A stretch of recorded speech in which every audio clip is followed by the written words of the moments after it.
Bienvenidos y bienvenida a este tu programa Entre Cuentas. Mi nombre es José Luis Calderón y me encuentro hoy con el doctor Carlos Obregón. Carlitos. ¿Qué tal? ¿Cómo están? Hoy vamos a tratar un tema muy importante porque vamos a conversar sobre el tema en nuestro programa de hoy. Perfecto. Hoy vamos a hablar sobre la causalidad y la causa del derecho tributario. Carlitos. Bueno, la causalidad, para que tengan una idea, viene a ser, establece sobre la obligación tributaria que el contribuyente va a tener que realizar dependiendo de su capacidad económica. Es decir, que el Estado exige que el contribuyente pague sus impuestos dependiendo de cuánto fueron sus ingresos. Claro. Y un poco que, Carlito, vayamos...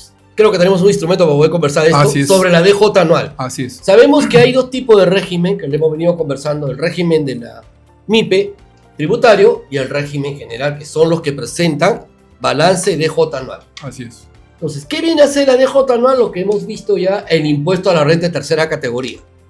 Este impuesto es mis ingresos menos mis gastos, de la utilidad pago el impuesto que me corresponde a SUNAT. Así es. Pero acá hay un detalle muy importante. La pregunta es: ¿todos mis gastos son aceptados para deducir el impuesto a la renta? Claro, lo que pasa es que la norma tributaria establece, pues nos da pautas cuáles son los gastos aceptados y cuáles no, obviamente. ¿No? Entonces, esto, dependiendo del rubro de la empresa, por citar un ejemplo, todo tiene que estar relacionado con el giro propio del negocio. Correcto.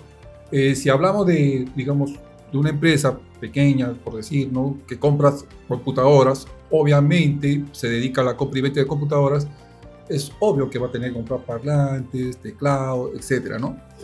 Es muy diferente de que si hablamos de la misma empresa, o de repente los gastos que son aceptados de esta empresa que está manejando la comercialización de computadoras, digamos, tiene gasto de consumo de agua, luz, teléfono, es aceptado. Ahora, si va a comprar gasolina y no tiene vehículo, ¿de dónde? ¿Para qué te sirve la gasolina? ¿No? Claro. Entonces no hay relación, ¿no? A eso vamos. Entonces un poco, Carlos, que ahí tendríamos que estar hablando de la ley del devengado, que es un principio contable de la NIC, ¿no es cierto? Y la ley de la causalidad, ¿no? ¿Por qué se hace el gasto, no? Cuando hablamos de devengado significa que la operación se tiene que dar, como tú acabas de decir, pero tiene que tener relación directa o indirecta con la actividad principal del negocio. Así es. Correcto. Volviendo al ejemplo, ¿no? Digamos que yo, por ejemplo, vendo computadoras. Y de repente me compro un televisor de 72 pulgadas. Ese puede ser un gasto aceptado porque está dentro de la relación. De repente la pantalla puede ser para un monitor o de repente... claro. O seguridad, ¿no? O seguridad, claro. Pero si yo compro una cocina, un frigider, no va a tener relación con el negocio que tengo, ¿no es cierto? Es, ¿no? Se dan muchos casos en estas empresas, Carlos. O sea, ¿has visto tú, por la experiencia que tienes, y gastos a veces que SUNAT lo ha reparado? Te cuento, me acabo de acordar de un cliente. O sea, esta es una empresa individual de responsabilidad limitada, EIRL. Entonces, cuando llega la fiscalización, se le presenta el fiscalizador de SUNAT estaba ahí revisando y se comienza a reír, ¿no? Entonces yo digo, ¿a qué se ve la risa? Me dice, esta es una empresa IRL, ¿cierto? Sí, ya, es una sola persona, sí. Entonces, ¿cómo tiene acá? Y todavía era la empresa, ¿no?, que vendía ternos. Está bien porque se compre 1 o 2 ternos, pero no 12 ternos. Entonces ahí también, ¿no? Claro, o sea, es la lógica que aplica un poco, ¿no? O sea, la lógica que tengan los gastos que están realmente, ¿no? Pero hablando un poco del derecho tributario, sabemos por conocimiento que hay ciertos vacíos en la norma tributaria. Así es. ¿No? Por ejemplo, si yo como empresario me voy a capacitarme al extranjero, digamos, una maestría en el extranjero, ¿no? Se me pone. De esa maestría, SUNAT tiene topes para poder usar ese gasto. O sea, no puede usar todo al 100%. Así es. A pesar que la maestría todo va a ir en beneficio de la empresa, ¿no? O sea, no lo puedo usar tampoco todo al 100%. No todo al 100%. Hay ciertos topes, ¿no? Entonces, pero ahí lo que tenemos que ver, ver también hasta qué punto sea rentable. Claro, para el contribuyente, de repente le conviene esa maestría por X razones, que está vinculado con su empresa, que va a haber mejora, va a proyectar, va a ampliar su visión. en su empresa para mejorarla, obvio, es una inversión para él, ¿no? Entonces, ya independientemente el porcentaje que le reconozca ese gasto, no le afecta tanto, ¿no? Entonces, sí, para adelante, nada más. Ahora, el tema es cómo están distribuidos esos gastos. Obviamente, como acabas de mencionar, o sea, no va a comprar, bueno, puede comprar un televisor, una empresa que vende pues, computadoras, claro. Entiendo, ¿no? ¿Para qué? Para poner como seguridad, monitorear, perfecto. No viene al caso, pues, una refrigeradora, ¿no? Claro. Entonces, es eso. Mayor dificultad tienen las personas naturales con negocio, ¿no? ¿Por qué? Porque ellos, digamos, no, es un poco más difícil que ellos tengan los gastos que están relacionados con el giro del negocio. Entonces, más práctico es una empresa. Entonces, ahí tendría que pensar, la persona natural, ¿le conviene hacer una empresa o no le conviene? O no le conviene. Claro. He visto muchos contribuyentes que se ponen servicios generales. Así es. Ya, en esa palabra servicios generales, esta parte de la causalidad del derecho tributario, ¿me va a permitir poder ingresar todos los gastos? Yo creo que no. Claro, lo que pasa es el principio de causalidad solamente ve cuánto ganas, es lo que vas a pagar. O sea, exige el pago tributario, págame los impuestos de acuerdo a tu capacidad económica. Eso es lo que dice el principio de causalidad, o sea, a grandes rasgos. Pero, digamos... Hablemos del gasto, o sea... Pero si hablamos del gasto en sí, sí, hay que estudiar, porque primeramente para eso está el contador, ¿no? Entonces, ya, estos gastos sí pasan. Un caso. Quería que se pasara una microempresaria, lamentablemente a veces, no todos, pero hay algunos microempresarios que son un poquito desordenados. Ellos, ¿qué hacían? Agarraban su número de RUT, repartían entre sus amistades y familiares, consuman, usen mi RUC. Exacto. Entonces, ¿qué pasaba?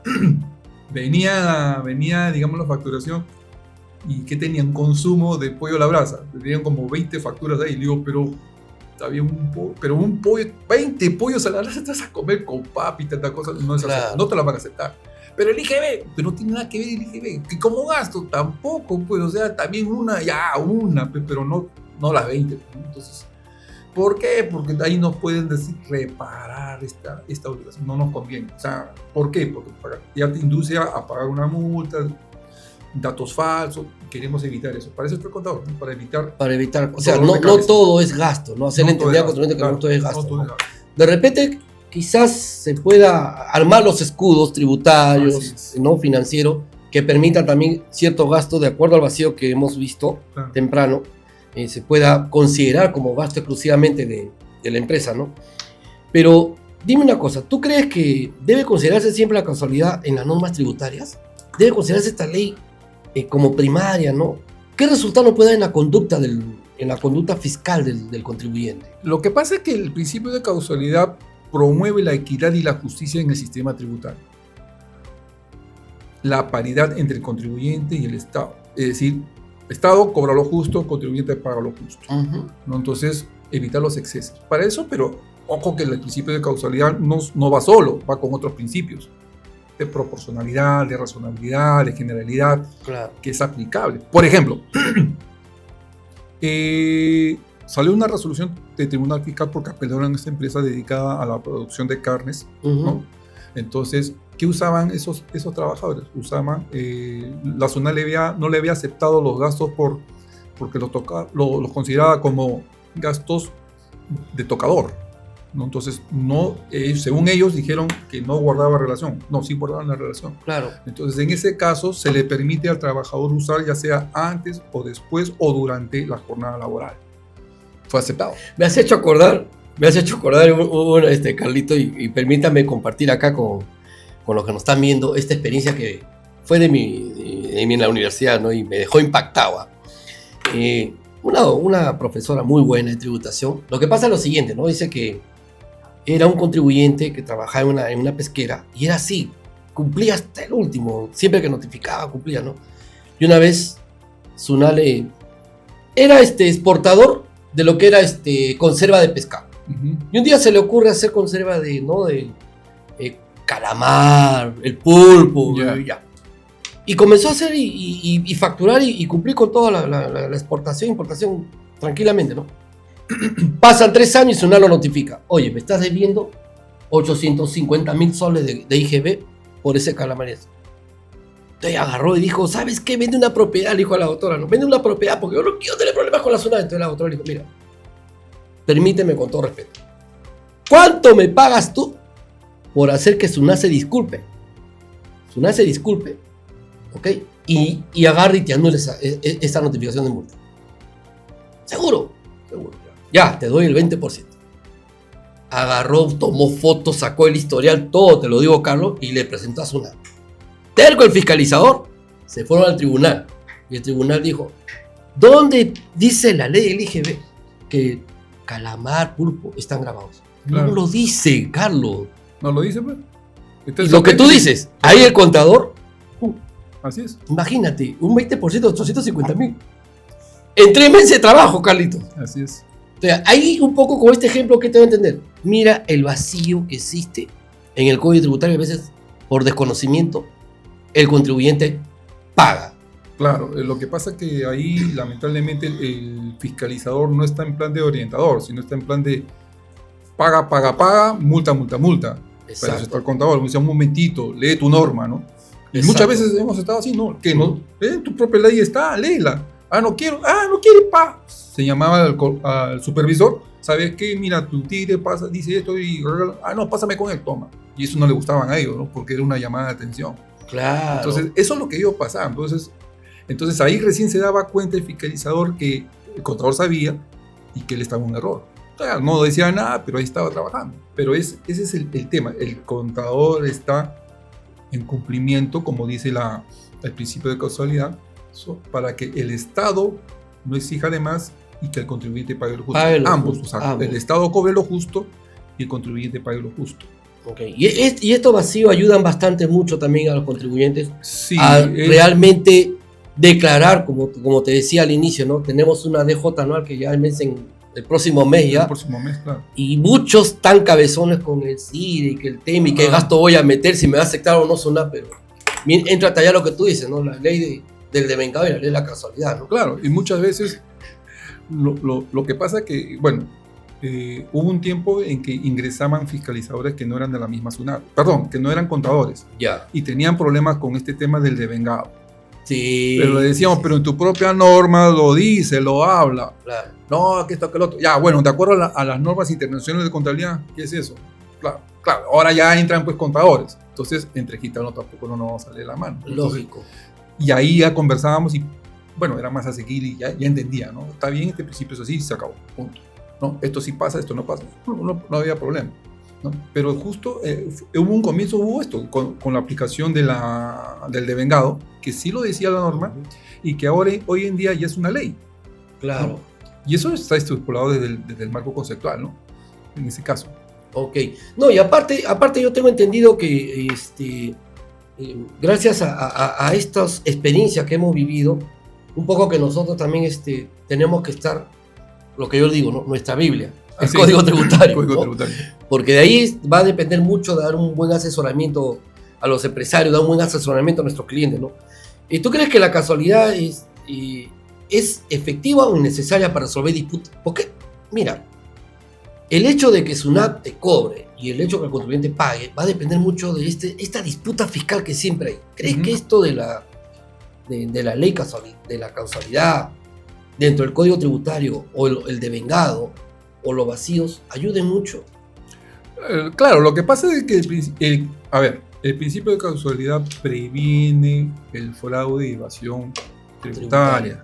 Está bien, eso es su función, pero no va sola, está acompañado con otros principios, ¿no? Principios de razonabilidad, de generalidad, proporcionalidad.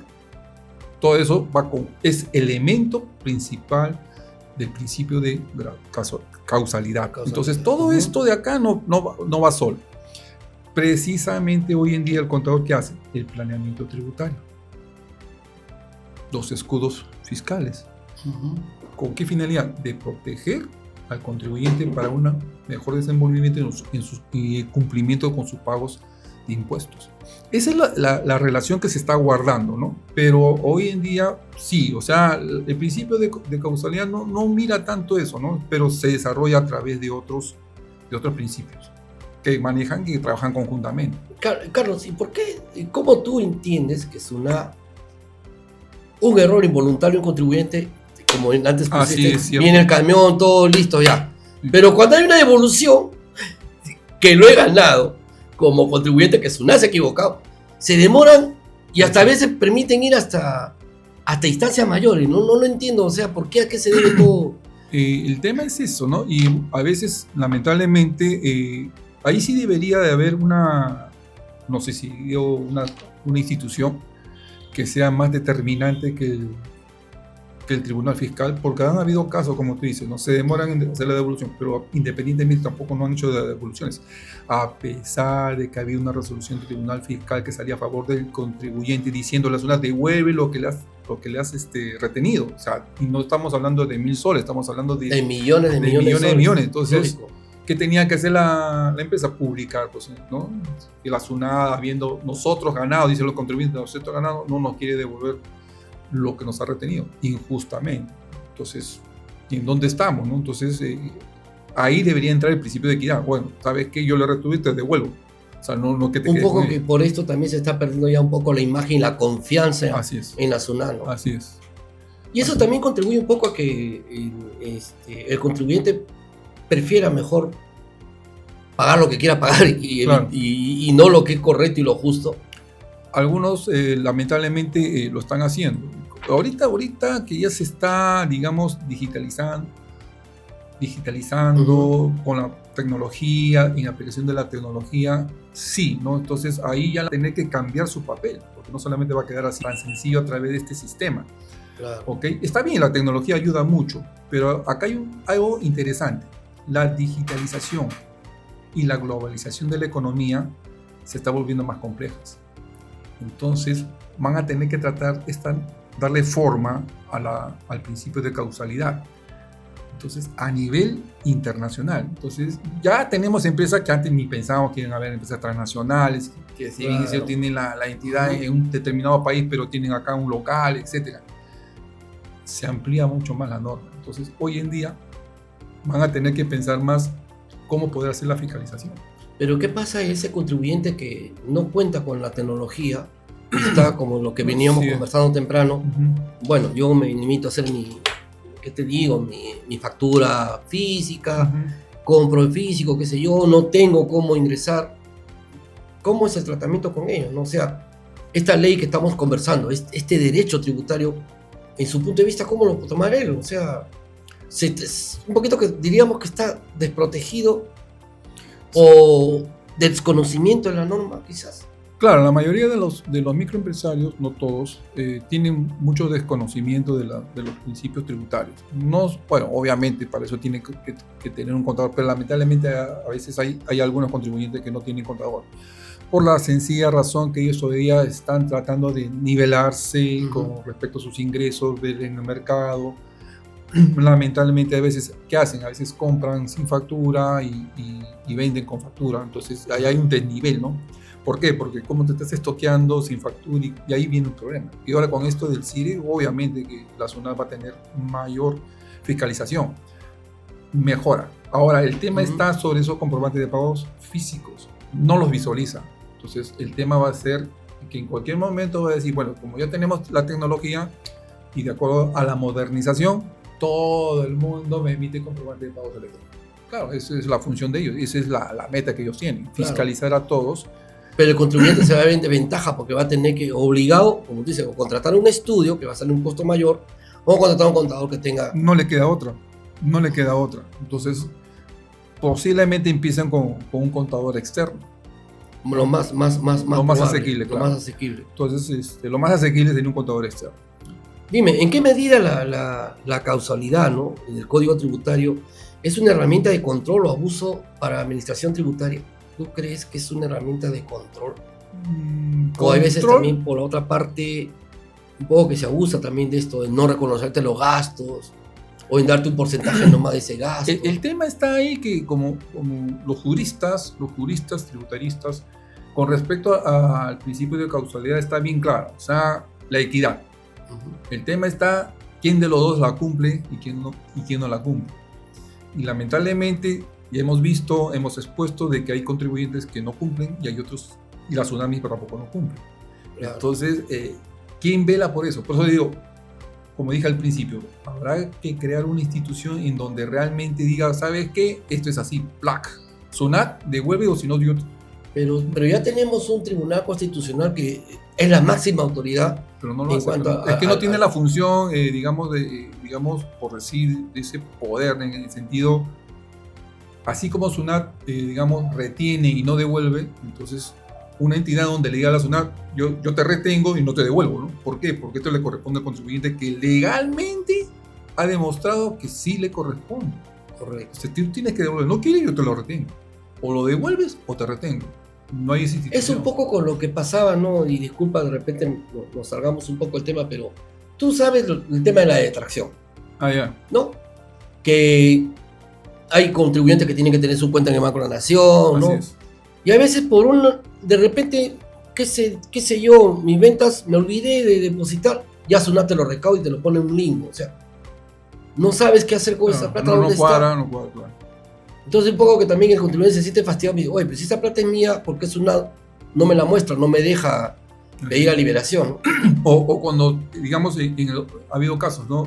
Según ellos, no coincidían los ingresos con las detracciones, plum, le cerraban la cuenta. Entonces, claro. Y no solamente la del Banco de la Nación, le cerraban todas las cuentas. O sea, exacto. Y cuando ellos iban a decirles una, mira, ¿sabes qué? Acá está. Ah, sí, qué bien. Ah, ya, muy bien. Y ahora, pero no levantaban la medida cautelar. No levantaban la medida cautelar. Hasta que se...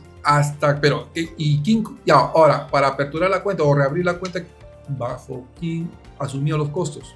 El contribuyente. Y eso no debería ser así. No debería ser, no, que lo consigues a gasto, no, que sea chistoso. O sea, no debería de ser, ¿no? O sea, claro. Me levanta la cuenta y, bueno, tú no pagas ni yo tampoco. Un poco que ahí podríamos interpretar que la ley de causalidad está siendo un poco abusivo. Está siendo abusivo, o sea, está siendo vulnerada por la misma institución que la creó.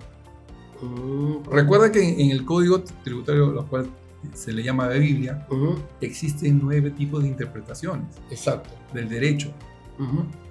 Pues, o sea, acá está el principio de causalidad. SUNAT, ¿por qué no la respetas?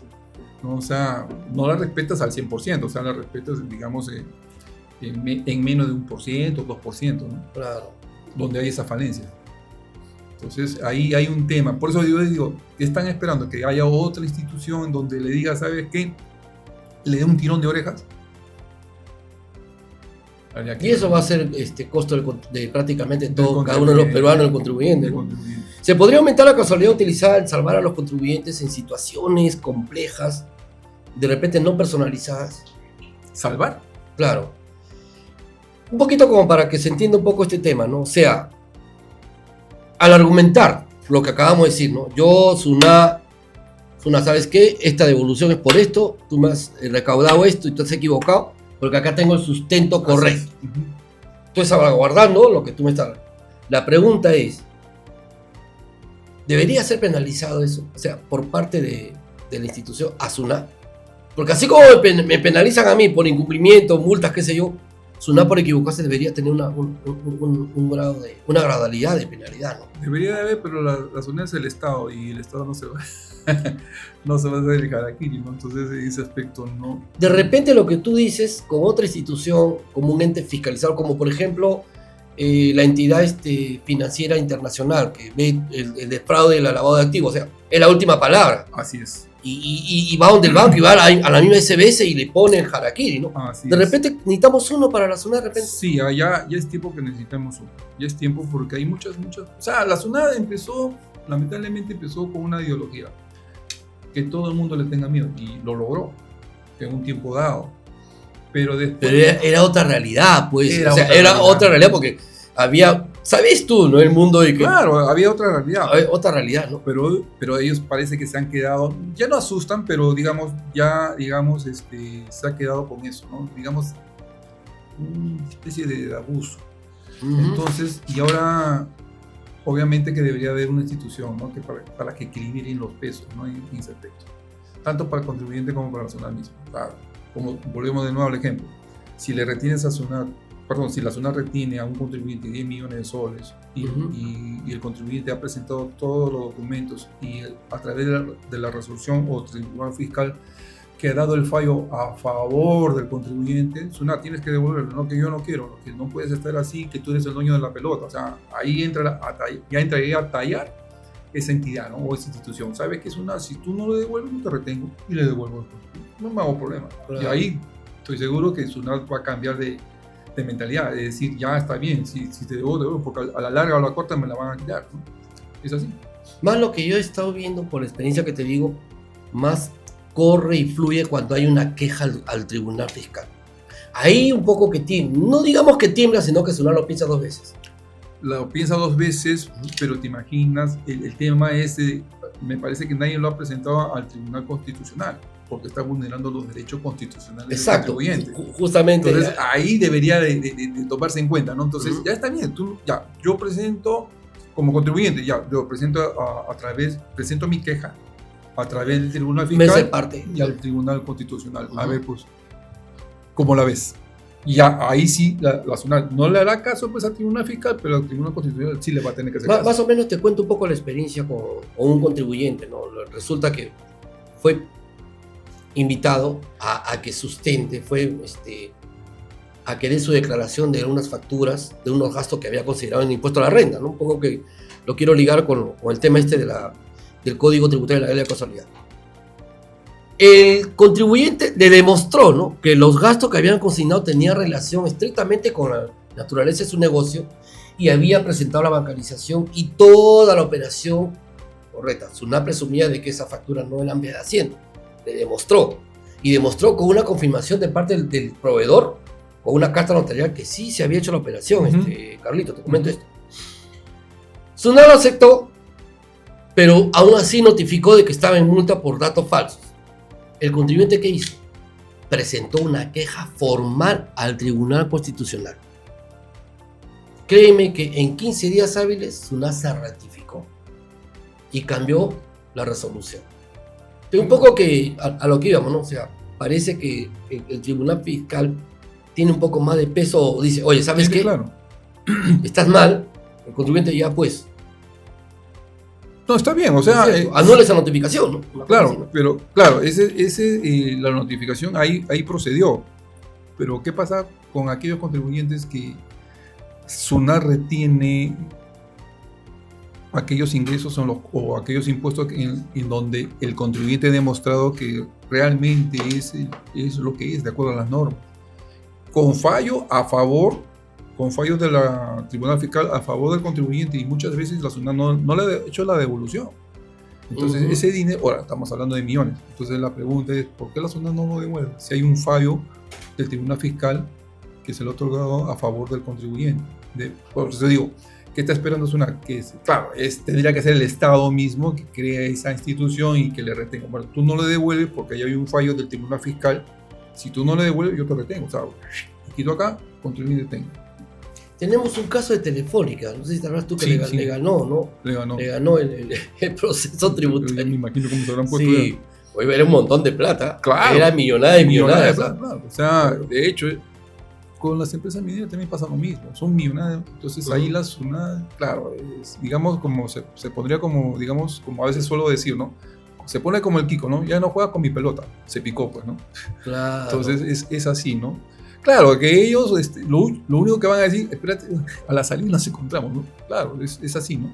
Claro. Ellos pierden. Pero es que vamos al principio de causalidad. El principio de causalidad promueve la equidad del sistema tributario.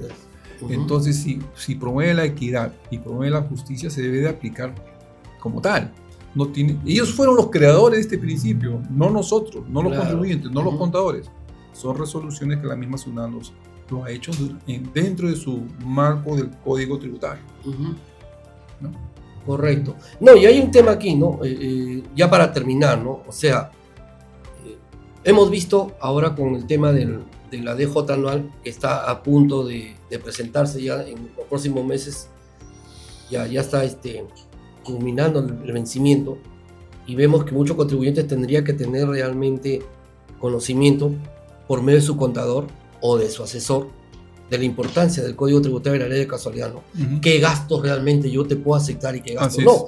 O de repente de este gasto un porcentaje, como te veníamos conversando, por ejemplo, de la selva, yo puedo comprar en la zona franca, pero no significa que acá en Lima lo use todo el gasto, Así ¿no? es, O sea, así es. hay que tener criterios también, Hay que ¿no? tener criterio, obvio. Claro, está el principio del criterio, ¿no? Exacto, ¿no? O sea, entonces, ahí tiene que, obviamente, o sea, es como que si hablamos de la portata del IGB, está bien, o sea, hay factores, o sea, tú vendes con IGB y sin IGB, pero no me puedes tomar pues el 100% de tus compras, ¿no? Del IGB de tus compras. Exacto. Entonces, la proporcionalidad, entonces en ese caso. Sí, y para eso está el contador. O sea, el contador dice, este gasto pasa, bueno, para eso está el contador nuevamente, para aliviar y no darle dolor de cabeza al contribuyente. Al contribuyente. ¿No? Porque, obvio, esto pasa, esto no pasa, y ya tiene criterio. Pues, señores contribuyentes deben tener presente que el contador es importante, es tu Es brazo importante, derecho. Claro. Así es. Okay. Es el velador de lo justo para que pague, ¿no? Para que pagues. Que tiene que pagar, sí, pero lo justo. No lo que el Estado diga, ¿no? Un momentito, no, acá yo soy el contador, esto es así, acá hay gastos que tu norma dice que sí pasan. Claro, lo que no pasan la saco. Pues, ¿no? Por supuesto. De hecho, no la considero, ¿no? Carlito, para cerrar, una última sobre esto de la casualidad. Al cierre, ¿qué opinarías tú? Ya, dame tu punto de vista. Volveríamos al tema anterior, es decir, cuando estuvimos conversando, que tiene que actualizarse esas normas tributarias, ¿no? Es decir, si van a aplicar el principio de causalidad que la propia norma, que la propia SUNAT los ha creado, bueno, que lo cumplan. 2, ojo que estamos dentro de una época de modernización, todo es digital, todo es globalización, la economía está siendo afectada y se está poniendo más compleja. La pregunta es, ¿SUNAT piensa para el bien del contribuyente, para que éste pueda, digamos, tributar de una manera feliz sin renegar, ¿no? Entonces, sin hacer tanta propaganda, pero vamos al tema. O sea, se nos vienen muchas cosas. Exacto. La pregunta es, ¿la SUNAT está preparada? ¿Sabrá cómo afrontar? Se está volviendo más complejo. Carlitos, caramba, qué gusto haber conversado contigo, haber debatido. Este ha sido su programa Entre Cuentas de un viernes. Te esperamos la próxima, no faltes. Nos vemos.